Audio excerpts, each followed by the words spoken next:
Hi everyone, thank you for attending this talk. Cool. So we're going to discuss a new innovative approach, basically invented a new way to actually sandbox every piece of open source software on Earth. And in order to understand that, let's start from the beginning by introducing myself. I'm Gal, I'm the co-founder and CTO of Oligo Security. I've been building and baking software ever since I remember myself. And in the past decade, I've been leading the research group of Checkpoint, basically finding 0 days for my living. And then one day I hacked Instagram. Why? Mainly because they are Instagram, but I did it with one vulnerability in one open source package. In the beginning, I thought it's only one vulnerability in one package, like how much damage can be done. There's like tens of thousands of open sources only in Instagram. But then the moment that we can run code, finally you understood, wow, like all we need is just one vulnerability in one package in order to cause so much damage, only due to the fact that each and every open source library basically inherits all of the app's permission. So what does that mean? In order to understand that, let's go a little bit back to history and understand what applications are, what are they made of. I mean, every application, we don't care if you build it or buy it or deploy it or install it. In the end, it's pieces of software running on infrastructure. It can be your endpoint, it can be your server, it can be your cloud infrastructure. But in the end, everything basically is the same. We use the same pieces of code, the same building blocks, open source software. 90% of production applications nowadays is composed of open source software. And it makes sense. We don't want to build a scanner from scratch or parse a library and write it all from scratch. And that's what enables us to write amazing application. But you all know, you're security people, nothing is for free. And when you do harness open source, you do also inherit all of its risks. It can be licenses that can put you in a legal risk. It can be malwares. And it can also be the risk of the vulnerabilities themselves, the bugs in your code. And the way that we actually looked at it in history was just going to the most straightforward way. We have a very simple example here of an already made product, a smoothie. And the easiest thing to do was just to go back to the ingredients and check if there's a risk. Let's take this simple fact that I want to check if I'm allergic to nuts or not. That sounds easy, right? But when you go to the actual shift left approach and you see that that's a specific strawberry was perceived in a gluten-free factory next to eggs that might have like traces of nuts that might and might and might and might. And when there's too many mites, you don't really understand what signal or what real, right, what signal and the noise. And this is exactly what happened in software. We started scanning repos. We saw a lot of theoretical risk and their sub-dependencies risk and everything that's coming inherited. But in the end, you just want to know, are we fucking allergic to nuts or not, right? And this created a huge problem. And all of those approaches became very inefficient, very noisy, right? So you cannot find the needle in the haystack and just getting a bunch of alerts. It's really hard. And again, when we're just scanning software, we're not really protecting from real attacks. One of those vulnerabilities might become real when an attacker might abuse it in order to breach your application. And this is where things get really interesting. And it's not only about doing reactive stuff in a preventative measure to stop them. Now you actually have an incident like we just discussed. And again, there was a need for addressing that. And that's why the world started to shift right. Again, when shift left approach started, it was in 1990 by IBM. And from there, the world has changed a little bit, right? We're pushing a lot more code to production, a lot more faster with new technologies, distributed application, Kubernetes, and whatnot. And this, again, made the world move right back and try to protect application in runtime. So let's talk how we tried in history to protect application. The first wave, maybe some of you have heard about it, called RASP, Runtime Application Self-Protection. It was mainly involved around pushing code to an existing running application in order to instrument it. This market completely failed due to very big reasons. One of them is stability. in order to help your to monitor a target application. But crashing it and harming the stability of it, of course, harmed all of those aspects. And of course, overhead. If I'm coming to monitor your app, but I'm multiplying the amount of resources in order to monitor it, of course, it's just missing the target of what we've done. And to simply describe it, it wasn't deployable. You need your developers to be expert. It's only for your repos. And it was very, really hard. And that's why RASP failed. And then we saw the actual parameter, two different approaches coming from different angles. You probably all heard about network security tools. Again, I'm biased. I grew up in Check Point, but firewall. The first goal of the firewall was to protect the business application, but in the end, it just created a perimeter. And then we see great approaches such as WAF, Web Application Firewall, or API security, that it's much more tailor-made to application, right? But still on the network layer. And again, look at it from a different angle, what we all know from the host intrusion detection system, the old antiviruses, starting with just scanning the host for malwares.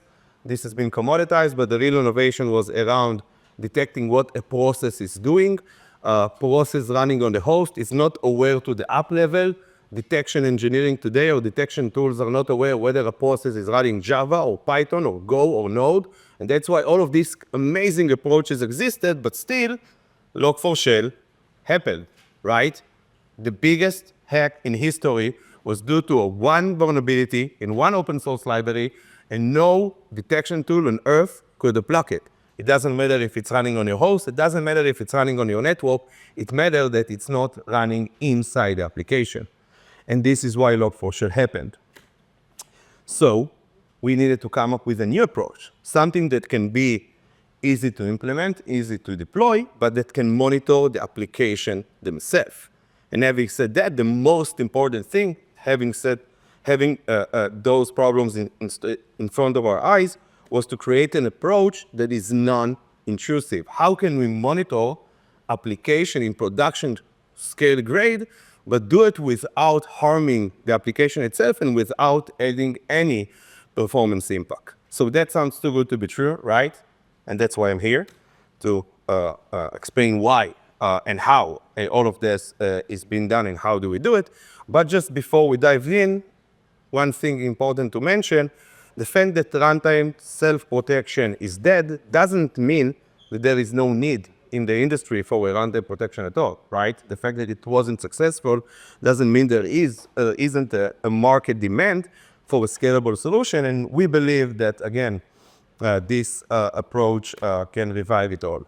So we looked at the problems and the obstacles, and it looks like that all we need is just a much better technology, right? This technology needs to be seamless and frictionless, and it ensures that it does not disrupt the performance of the application, and it does not introduce any developer friction. Oh, also it should include a comprehensive attack coverage, and monitoring, again, the entire host, not just the app itself. And it should be easy to deploy and maintain, but most importantly, it should be stable.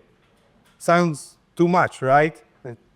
Too big, but I know if you heard about this amazing technology, eBPF, this groundbreaking ability to now extend the capabilities of the kernel. How many of you are familiar with eBPF, heard about it?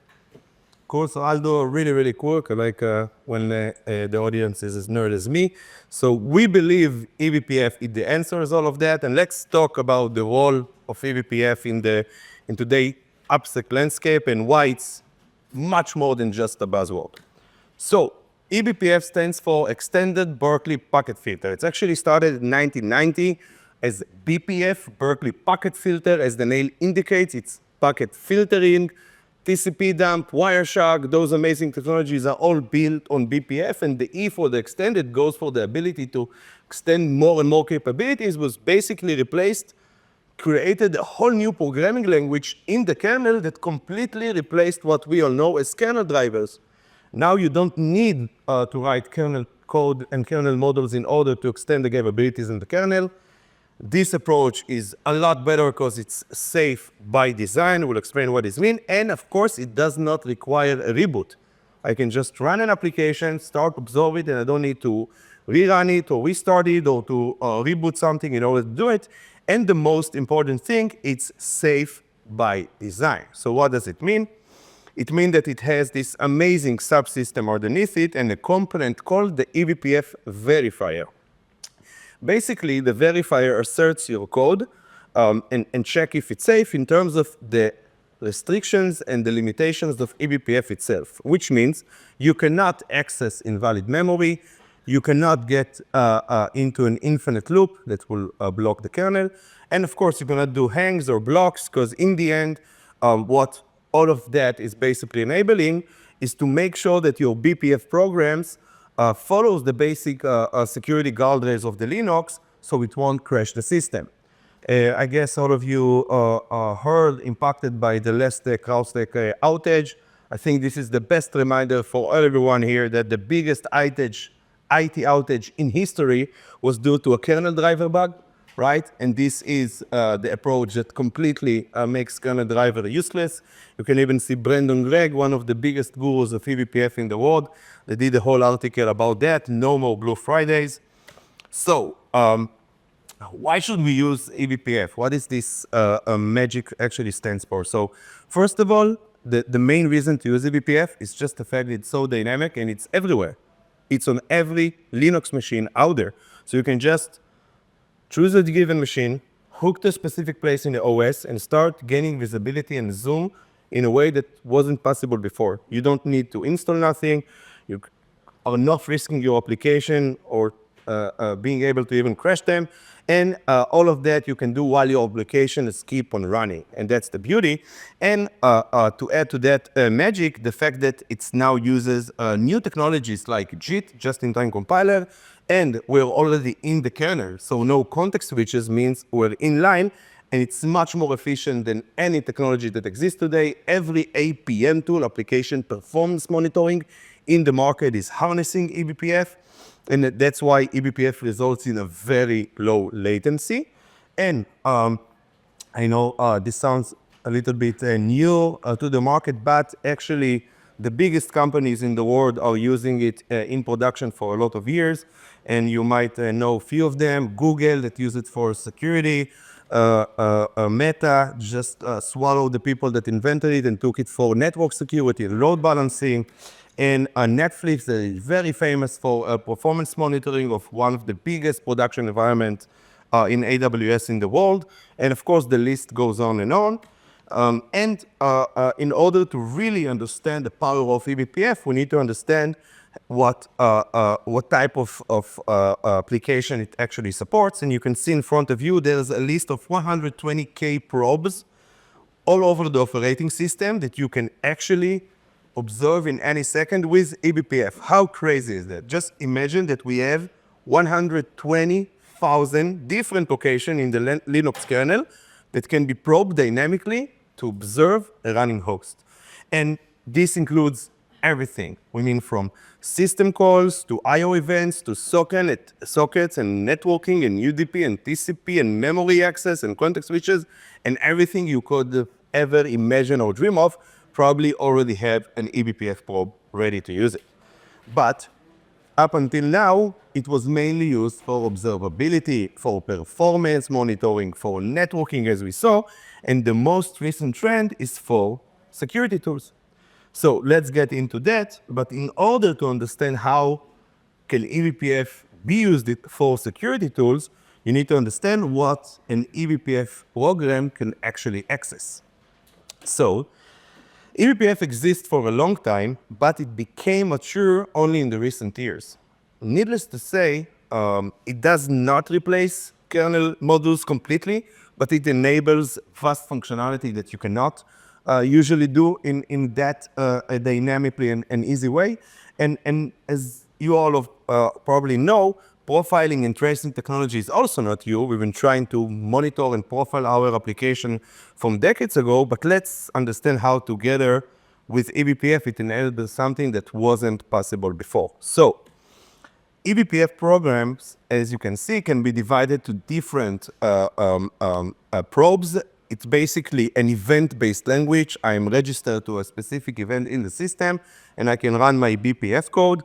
You can see here a very easy example of a trace point. Trace point is basically built-in designated hooks in various places in the Linux kernel. They can be hooked and probed with any eBPF program, and it's considered very, very fast and low latency. And it enables you to gain a quick visibility into the system call layers before they're actually happening. System calls are actually the way for the user mode to communicate with the kernel mode. You can actually probe even before a system call is happening or after on the sys exit or the sys enter. But the most important thing is that attackers cannot avoid doing system call. This is the most important thing. Why? Since system calls are the only way to communicate with the host, the system calls themselves, the kernel API, are the way for the user mode process to talk and gain permission and resources of the kernel, and that's why they're often monitored by a lot of security tools.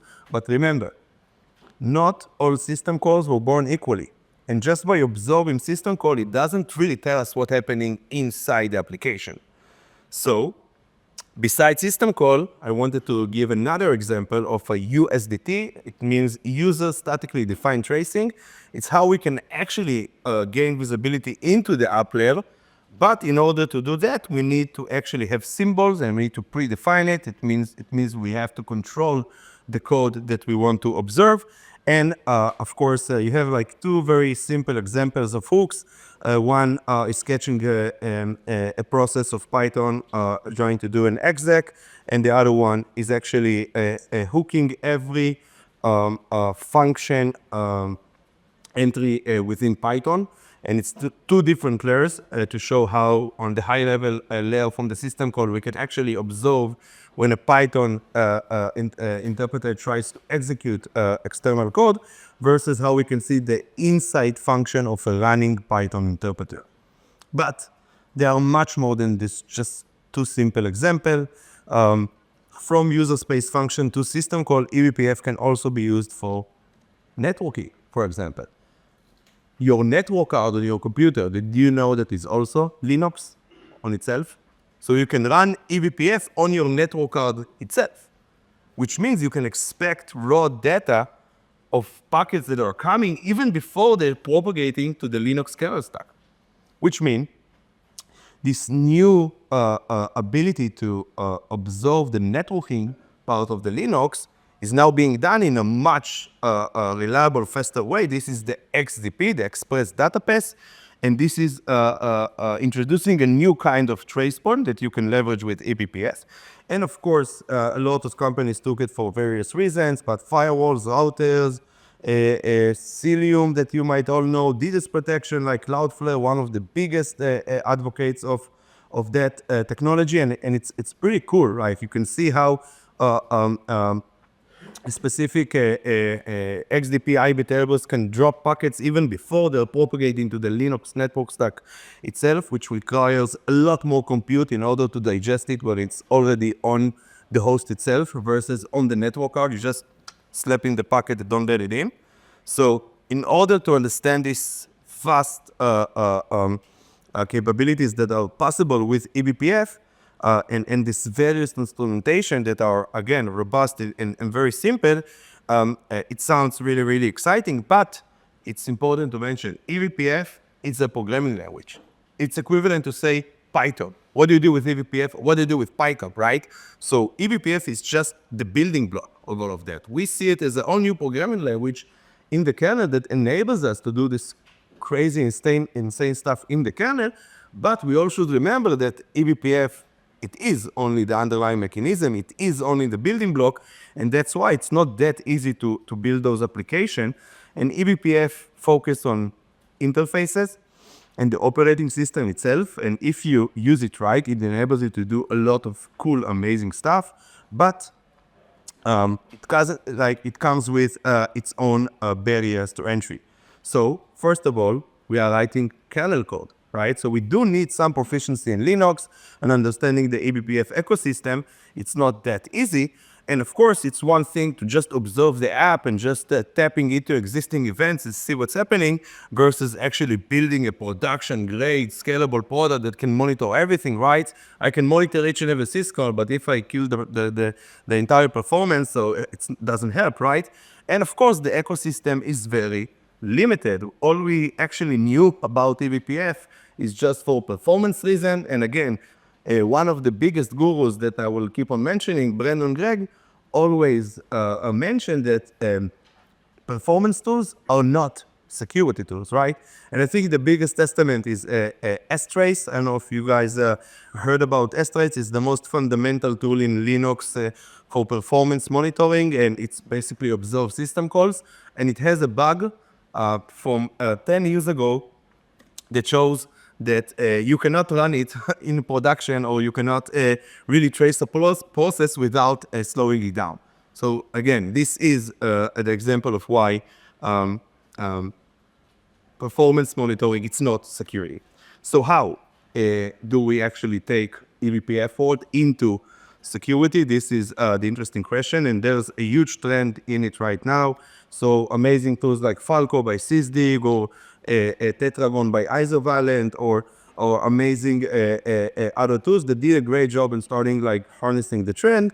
But one of the best example and investment is actually the KRSI, the ability to combine the underlying mechanism of SE Linux or AppArmor, the ability to enforce Linux policies in the kernel, combined with eBPF. So the underlying mechanism of those technologies is called LSM, and it's basically around 200 hooks inside the kernel, which are designated only for security. And now Google did an amazing job and actually combined them both to have the ability not only to observe, but to also block and do preventative measures. So, of course, we can dive into simple examples like here. This is BPF code written in C that can monitor every exec system call invocation and write it down. And we can do, like we saw, networking with XDP and count every network packet that reaches the actual host. And of course, we can use BPF helpers and a lot of boilerplate code that the community has already added. But imagine you can actually go and see a raw packet getting to your Firefox, and just imagine how you could read an arbitrary memory in a specific place within the code that now lets you, let's take this Firefox example, observe the actual plain text HTTP bytes that are coming in input even before they're getting executed. So just imagine you have a man in the middle between your Firefox and your Linux kernel that allows you to observe every piece of code. So just imagine if you could create such an efficient WAF only with that layer, how amazing will that be, right? But all of those are just tiny examples. We're getting to the most interesting part, which is detecting 0 days. I know we don't have a lot of time, so I'll just like wrap it up, but yeah, we'll keep the QA for after. But how all of that is combined in order to detect 0 days. That sounds too good to be true, right? It's theoretical. What tool can detect 0 days? It's unimaginable threats that didn't really happen, right? But in order to test that, we're going to take a real 0 day, the XZ backdoor that happened in March, this March, attack that actually almost propagated to most of the world, most of the Linux distribution, and the world got crazy. We got very lucky due to a performance engineer in Netflix that decided to performance benchmark his SSH connections and luckily saved the world. I feel lucky and unlucky because it means there's a lot of other 0 days out there that couldn't do it, that are not yet explored and cannot be aware of them. And of course, every security tool will claim we could have stopped it, or we could have blocked it, right? And they're all doing it after the fact. But this is where our approach is very, very different. And in order to do that, we actually invented the first ever knowledge base of how open source libraries should behave. It's actually the ability of eBPF to profile the same pieces of code at enough environment for enough time to create a baselining of how libraries should behave. harnessing the network effect and crowd wisdom, and then the ability to detect and prevent any deviation in real time. And of course, the fact that we've been doing it for years allows us to do it for thousands of open sources. So if we're taking the XZ backdoor example, we could actually see that this attack actually manipulated one of the sub-libraries of the XZ-utils, liblzma, in order to execute an arbitrary system command that shouldn't happen. This is a compression library that should only compress files, and suddenly it executes code. So without being aware to the attack, without even having any rules or special stuff in order to detect it, and even without being aware of it, all you could detect this attack only by observing the library itself. Right here, 2 minutes. I didn't pay off. Okay, cool. So we've just, it's 2 minutes. You're 4 minutes over. Okay, cool. So just finish it. We have a demo of an exploit, but I guess we couldn't show it, so you'll see it in after. Just to conclude everything, not everything have a CVE. We did a whole study about what shadow vulnerability means. Insecure by design libraries, or just 0 days that you just saw, backdoors in the system. A runtime solution, it is what needed in order to detect those types of attack. And of course, the concept of sandboxing open source libraries, it is what actually changing the game. This is a whole new mitigation, a whole new detection. And of course, this approach doesn't even care about no CVE. So again, thank you very much. Don't have a lot of time for questions, but thank you.